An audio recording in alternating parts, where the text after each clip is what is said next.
మన జీవన వ్యవహారాల్లో మనకి ఎంతో దగ్గర బంధాలు అంటే భార్యాభర్తలు, తల్లిదండ్రులు, పిల్లలు, అన్నాతమ్ములు, అత్తాకోడళ్ళు, ఈ బంధాలన్నింటిలో మనం ఏ విధంగా వ్యవహరిస్తామో కాస్త జాగ్రత్తగా గమనించండి. మన లోపల ఏముందో చూడండి, మీకు కనిపిస్తుంది. రోజులో ఎన్నిసార్లు మనం మన అమ్మానాన్నల కోసమే, మన పిల్లల కోసమే మనం ఎంత చెడు భావం ఉంచుకుంటామో, వారి పట్ల ఎంత నెగటివ్ భావన ఉంటుందో, మన దృష్టి వీటిపై ఉండనే ఉండదు. ఎంత మనం మన తల్లిదండ్రుల గురించి నెగటివ్ని ఆలోచిస్తామో అంతే మన తల్లిదండ్రుల పట్ల ఆదరభావం, ప్రేమ, గౌరవం, గౌరవ మర్యాదల భావన ఇవన్నీ తెగిపోతాయి. అలా అత్తాకోడళ్ళని చూస్తే ఇదే అవుతుంది. కోడలు అత్తగారి కోసం నెగటివ్ ఆలోచిస్తూ ఉంటుంది. దానివల్ల ఆదరభావం, రెస్పెక్ట్ అన్నీ పోతాయి. మనం ఎంత త్వరగా మన దగ్గర సంబంధాల కోసం నెగటివ్ కోసం భావం వస్తుందో దానివల్ల మన సంబంధం పాడవుతూ ఉంటుంది. బాంధవ్యాలు పోతాయి. వారి వల్ల వారి పట్ల భావం, ప్రేమభావం పోతుంది. ఇంకా నెమ్మది నెమ్మదిగా ఈ ప్రేమభావం పోతూ పోతూ పోతూ వారి పట్ల అభావం మొదలైపోతుంది. నెగటివ్ కావడం వల్ల ప్రేమభావం పోయి అభావం మొదలవుతుంది. అభావంతో ఇక మనసులో కటుత్వం వస్తుంది, ద్వేషం వస్తుంది. ఇలా ముందుకు వెళ్ళి వెళ్ళి వెళ్ళి తిరస్కారం వస్తుంది, అసహ్యం వేస్తుంది. ఇలా అంటే వీరి మొహం చూడొద్దు అని, వీరికి చాలా దూరంగా పోవాలి అని, ఈ మొత్తం భావనలన్నీ లోపలే ఉంచుకుని ద్వేష పరిణామాలు పరాకాష్ట,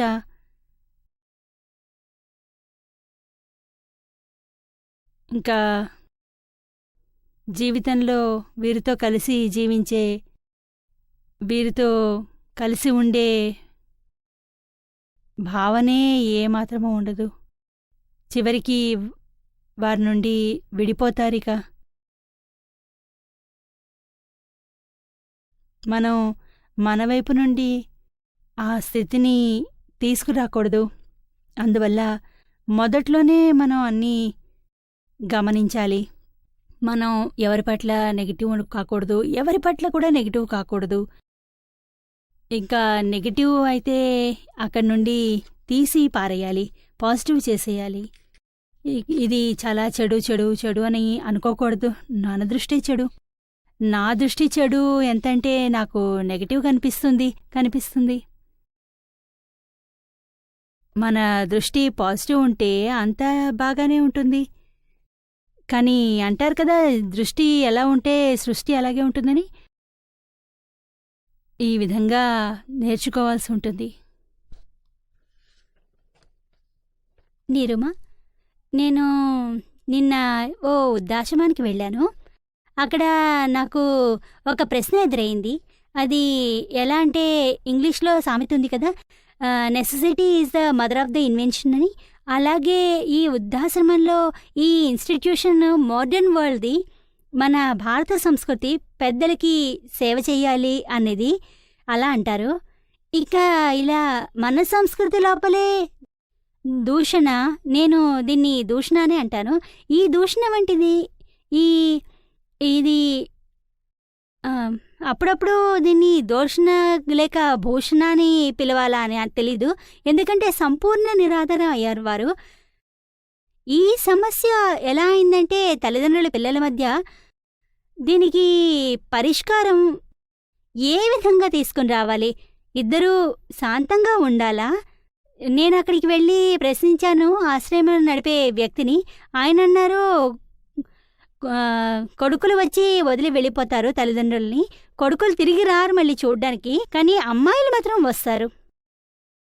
మరి ఎలా అనిపిస్తుందంటే అబ్బాయిలు తల్లిదండ్రుల మధ్య వ్యత్యాసం అనేది ఉంది కదా, ఏ విధంగా అవుతుందంటే మీరు ఇప్పుడు అన్నారు కదా, ఒకరి ముఖం ఒకరు చూసుకోవడానికి కూడా ఇష్టపడరు అని.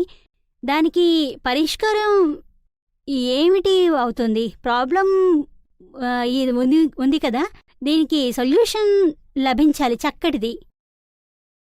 ఏమంటే మీరు ముందర చెప్పారు, మన ముందరి తరం చాలా పాత తరం, ఇలా ఏమీ ప్రశ్న అసలు ఎదురే కాలేదు. ఎందుకంటే తల్లిదండ్రుల సేవ పిల్లలు చేసేవారు. కానీ మన సంస్కృతిలో మన 4 వర్ణాశ్రమాలున్నాయి. ఈ వర్ణాశ్రమాన్ని జాగ్రత్తగా గమనించండి. అప్పుడు సన్యాసాశ్రమం ఎలాంటి ఆశ్రమం అంటే తల్లిదండ్రులు పిల్లల్ని వదిలి వెళ్ళిపోతారు. అంటే వారికి ఏమీ చేయాల్సిన అవసరం ఉండదు.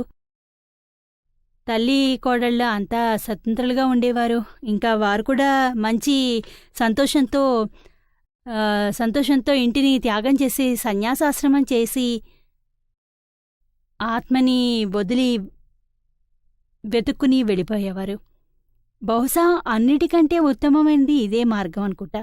ఒకవేళ నిజమైన పరిష్కారం కావాలి అంటే, ఈ సమస్యని పరిష్కరించాలనుకుంటే వెనక్కి వెళ్ళిపోవాలి మన పూర్వీకుల వద్దకు. ఈ వర్ణాశ్రమం ప్రకారం ఎంత అందంగా ఉండేది. బాల్యాశ్రమం, బ్రహ్మచర్యం. ఆ సమయంలో బాల్యాశ్రమంలో బ్రహ్మచర్యాన్ని పాటించాలి. ఎంత బావుండేది. ఈ రోజుల్లో టీనేజ్ నుండే అన్నీ మొదలైపోతున్నాయి. బ్రహ్మచర్యం వల్లేమొస్తుంది? ఇక చదువు సంధ్యల్లో, ఆంతరిక ప్రగతిలో ఏమీ మిగలదు.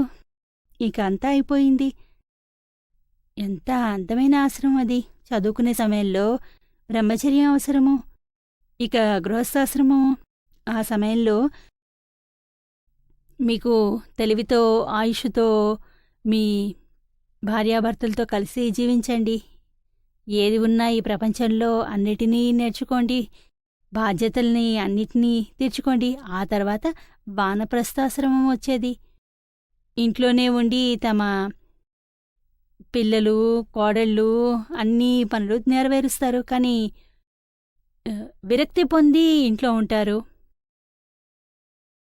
ఇంట్లో ఉండి కూడా ఎలాంటి బాధ్యతని తీసుకోరు. ఇంట్లో ఏ విషయంలోనూ మా తల్లి లేదా తండ్రి జోక్యం చేసుకోరు. మరి అక్కడ కూడా చూడండి, కోడల్ని, కూతుళ్ళని, ఎవరినైనా ఏ ప్రశ్న ఎదురవ్వదు. తల్లిదండ్రులు ప్రేమతో ఉంటారు, ప్రేమస్వరూపులుగా ఉంటారు, పూజనీయులుగా ఉంటారు. అందువల్ల రోజూ ఉదయం లేవగానే తమ అత్తగారి కాళ్ళు పట్టుకుంటుంది, తమ తల్లిని పట్టుకున్నట్టుగా. ఎంత అందమైన వ్యవహారం ఇది. ఇంకా జీవితం ఎంత అందంగా నడుస్తుంది. ఇంకా వృద్ధులు లాభాన్ని కూడా పొందుతారు. మనవలు, మనవరాళ్ళు ఎంత అందంగా ఉంటుంది ఇంట్లో వాతావరణము. తాతామామలు ఇంట్లో ఉంటే సాయంత్రం తాతామామలు మంచి కథలు వినిపిస్తుంటారు. దేవుడికి సంబంధించిన మాటలు చెప్తారు, కృష్ణ భగవంతుడి గురించి చెప్తారు, కాళిందుని గురించి చెప్తారు. ఎంత అందంగా ఉంటుంది. మరి మొత్తం కవితలు, పుస్తకాలు అన్నీ తెచ్చుకునేవారు. శ్లోకం అంటారు, శ్లోకం అని అనేవారు. సంస్కృతంలో శ్లోకాలు తెచ్చేవారు. ఈ వాతావరణం ఎంత అందంగా ఉంది. ఇక పిల్లలు తమ తాతామామలతో ఎంత ప్రేమతో రాత్రి సాయంత్రం అంతా ఉండేవారు వారితోనే. మరి తల్లిదండ్రులకు ఎంత అటాచ్మెంట్ కూడా ఉండేది కాదు. తన తల్లిదండ్రులతో వారి మనసు ఫ్రీగా ఉండేది. ఇదేమైనా పని చేయడానికి. ఇవన్నీ విషయాల్లో లాభాన్ని పొంది వాతావరణమే పూర్తిగా మారిపోయింది. ఇంకా సన్యాసాశ్రమము ఎలా వానప్రస్థాశ్రమం పూర్తి కాగానే తల్లిదండ్రులకు స్వయంగా డిక్లేర్ చేసేవారు, ప్రకటించేవారు. అది అందరికీ ఆమోదయోగ్యంగా ఉండేది. అందులో ఏడవడాలు ఇవి ఏముండేది కాదు. అందరికీ సంతోషంగా ఉండేది. సరే, ఇప్పుడు వానప్రస్థాశ్రమం నుండి సన్యాసాశ్రమానికి వెళ్తున్నారు. ఇంట్లో అన్ని అటాచ్మెంట్స్ని, అన్ని బంధనాల్ని వదిలేసి వెడుతున్నారు. తమ ఆత్మ ప్రగతి చేయడానికి, జ్ఞానాన్ని వెతకడానికి, సద్గురును వెతకడానికి వెళ్తున్నారు. ఇంతేకాదు, ఇంకా ఎప్పుడూ కొడుకు, కోడలు, మనవలు, మనవరాలు ముఖం చూడరు కూడా. ఇలాంటి భావనతోనే వీడ్కోలు తీసుకునేవారు. ఇక సంతోషంగా వెళ్ళేవారు. చూడండి, జీవితంలో ఎప్పుడైనా గొడవలు గోలలు ఉన్నాయా? ఎంత అందమైన వాతావరణం. ఈ ఆశ్రమం వ్యవస్థ ఉంది కదా, మన ఋషిమునులు చెప్పింది, ఈ మొత్తం వ్యవస్థ అంతా పూర్తిగా కూలిపోయింది, ఫ్రాక్చర్ అయిపోయింది. మీరు సరిగ్గా చెప్పారు. మీరు చెప్పింది నిజమే, కానీ ఈ చిన్ని కూలిపోవడాన్ని చూసి నేను అనుకోవట్లేదు ఫ్రాక్చర్ అయిందని. ఇంకా ఆశగా ఉంది, ఎందుకంటే చాలా సంతోషంగా ఉన్నారు ఇక్కడ వాళ్ళు. ఇక్కడ ఉన్న ముసలివారు బహుశా వారి పిల్లల వద్ద కూడా ఇంత సంతోషంగా ఉండరేమో అని అనిపిస్తుంది. అది నిజమే. మా దగ్గరికి ఒకరు వస్తారు, రాముడి గారు, కుసుమ అని. కుసుమగారికి తన కోడలతో చాలా గొడవలుండేవి. ప్రతిరోజు ఏదో ఒక గొడవ వస్తూనే ఉండేది. ఇంట్లో వాతావరణం గొడవగా ఉండేది. రాముడి గారికి మాత్రం చాలా అనిపించేది ఇవేవి కాకూడదని. కానీ భార్య మోహం అతన్ని అలా ఉండిచ్చేది కాదు, వదిలేసేది. ఇవన్నీ వదిలేయడం, వచ్చేయడం అనేది కొడుకులు దూరం కాదు, పక్కనే ఉండేది. అయినా ఇంటిపై ఉన్న మోహం, మనవలపై ఉన్న మోహం, పిల్లలపై ఉన్న మోహం వదిలేదే కాదు. ఏం తెలుసు, ఎవరికి తెలుసు? రాముడిగారు భార్యని ఏం తెకమక పెట్టారో గాని, తెలిపారో గాని నచ్చచెప్పి తీసుకునొచ్చారు. 8 రోజులున్నారు. తర్వాత మళ్ళీ వెళ్ళిపోయారు. నచ్చకపోతే వస్తే ఇప్పుడు వెనక్కి వెళ్ళాలన్న మాటే తీయట్లేదు. వెళ్తే సాయంత్రం వెనక్కి వెళ్ళి వస్తారు, వెనక్కి రావడానికి ఇష్టపడట్లేదు. ఇంత అందమైన వాతావరణం, ఎవరితో ఎలాంటి కోపం, మాయ, మోహం, రాగం, ద్వేషాలు మాటే లేదు. మొత్తం రోజంతా తమ ఆత్మీయుల ప్రగతి కోసమే వేలాడుతుంటుంది. భక్తి ఉంది, జ్ఞానం మాటలు ఉంటాయి, సత్సంగం ఉంటుంది. ఎంత అందంగా ఉంది. ఇదే సన్యాసాశ్రమం అనుకో.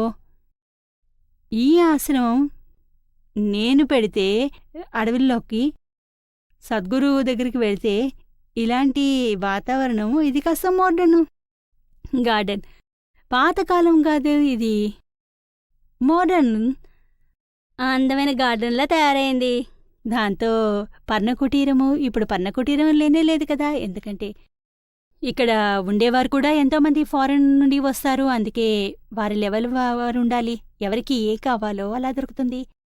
ఇహ నేటి తరంలో మీరు చెప్పారు కదా, necessity is the mother of the invention. నేటి తరంలో ఈ వర్ణాశ్రమ వ్యవస్థ మొత్తం కూలిపోయింది. ఇదే ఎంత చిన్న ఇళ్లున్నాయి. 2 గదులున్న ఇల్లు. తల్లిదండ్రుల్ని ఎక్కడుంచాలి, పిల్లల్ని ఎక్కడుంచాలి, స్వయంగా ఎక్కడుండాలి, వంట ఎక్కడ చేయాలి, ఏం చేయాలి. ఇక కోడలు కూడా అలసిపోతోంది. తను కొత్తగా వచ్చినప్పుడు అత్తగారు ప్రవర్తించిన తీరు ఉంటుంది కదా, ఇది కూడా కలియుగపు అత్తగారు. మొదట్లో ఆమె కూడా చెప్పి దెప్పిపొడిచేది, ఏం చూసావు, ఏం నేర్చుకొచ్చావు అని.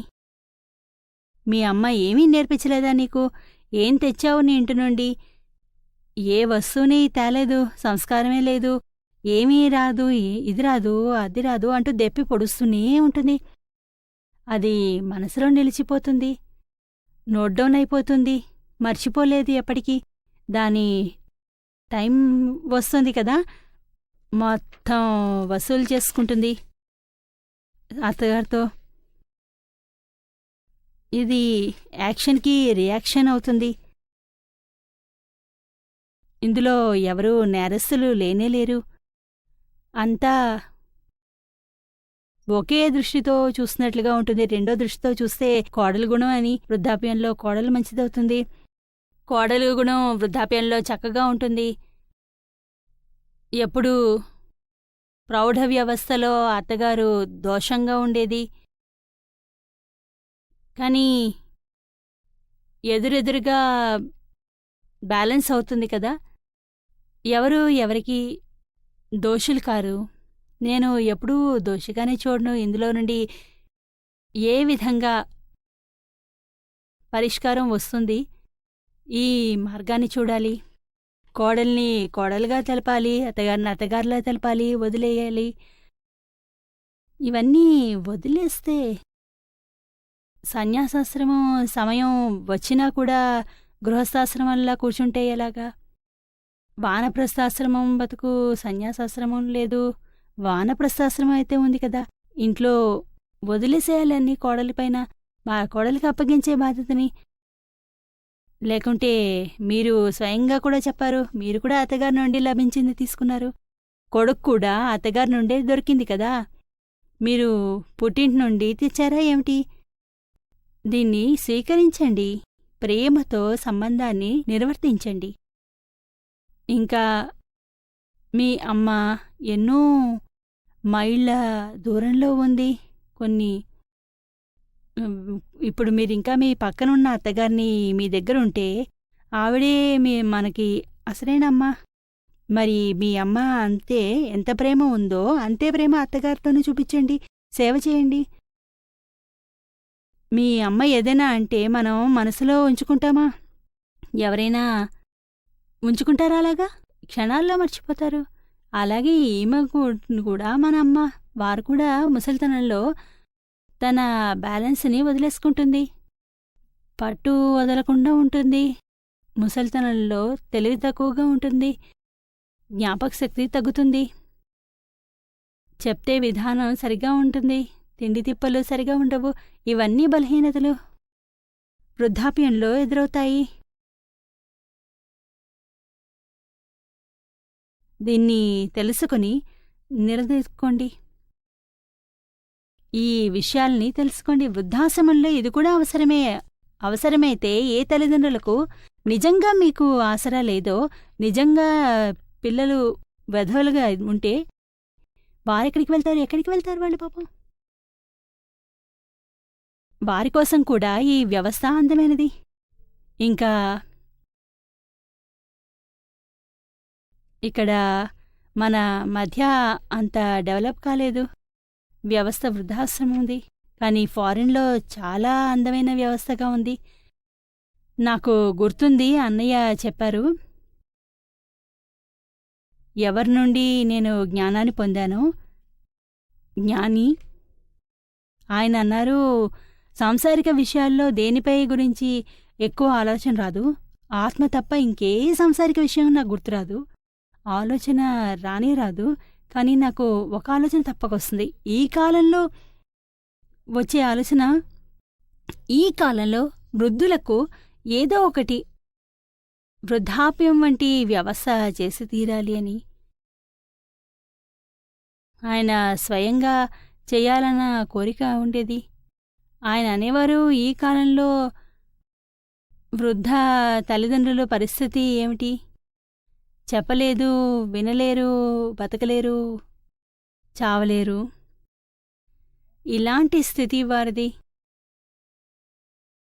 ఇంకా ఈ స్థితి వారికి లోపల వేదన.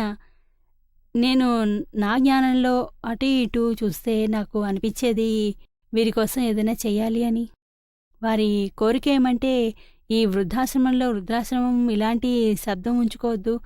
కాస్త మోడ్రన్ శబ్దాన్ని ఉంచుకోవాలి.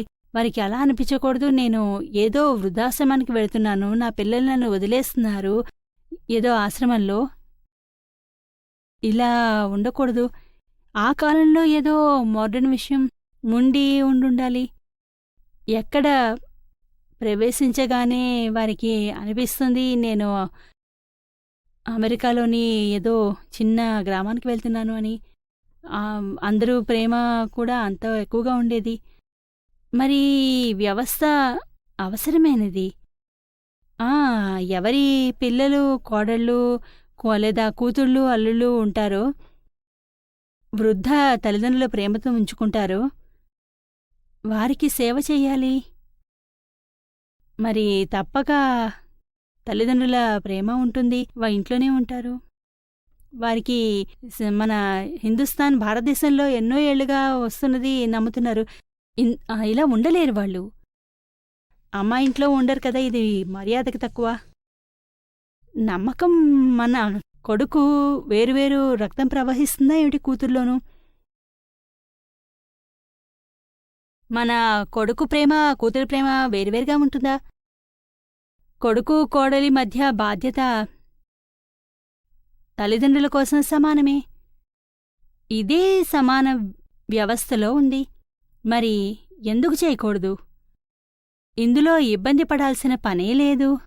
నా కూతురు నా కొడుకు సమానము, నా అల్లుడు నా కొడుకుతో సమానము.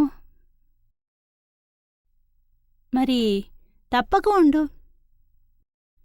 ఇంకా వారి మనవలు, మనవరాళ్ళు, నా మనవలు, మనవరాళ్ళు, ఆ తాత, మా అమ్మ, ఏంటి తేడా ఉంది? ప్రేమ ప్రవాహం అన్ని చోట్ల ఒకేలా ఉంటుంది.